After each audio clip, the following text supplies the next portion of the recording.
When Jesus had crossed again in a boat to the other side, a large crowd gathered around him, and he was by the sea. Then one of the synagogue rulers named Jairus came up, and when he saw Jesus, he fell at his feet. He asked him urgently, My little daughter is near death. Come and lay your hands on her so that she may be healed and live.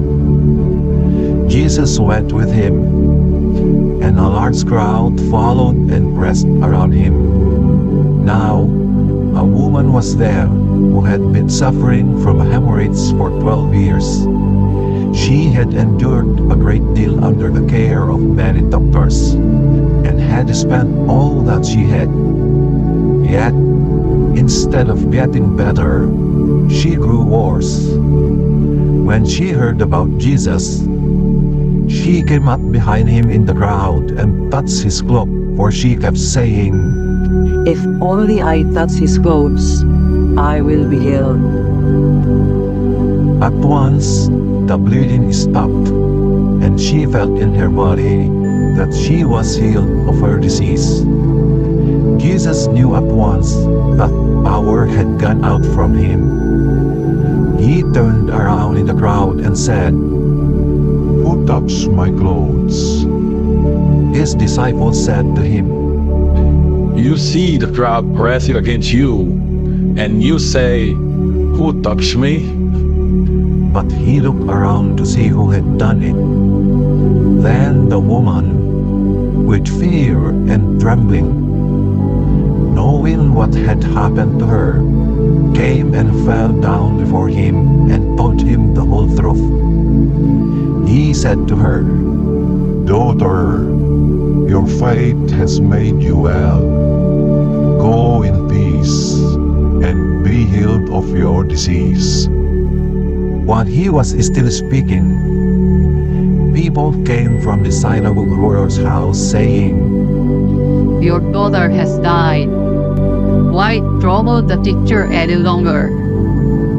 But Jesus, paying no attention to what was said, told the synagogue ruler, Do not be afraid, just believe.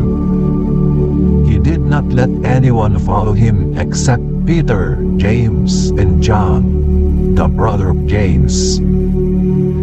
They came to the house of the synagogue ruler, where he saw noisy confusion, and people weeping and wailing loudly. When he entered, he said to them, Why are you distressed and weeping?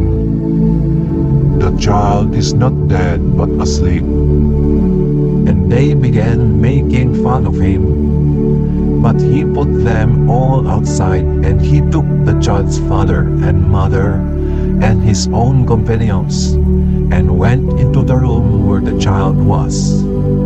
Then, gently taking the child by the hand, he said to her, Talitha cum, which means, little girl, I say to you, get up.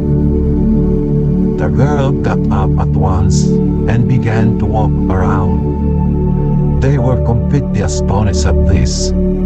He strictly ordered that no one should know about this, and told them to give her something to eat.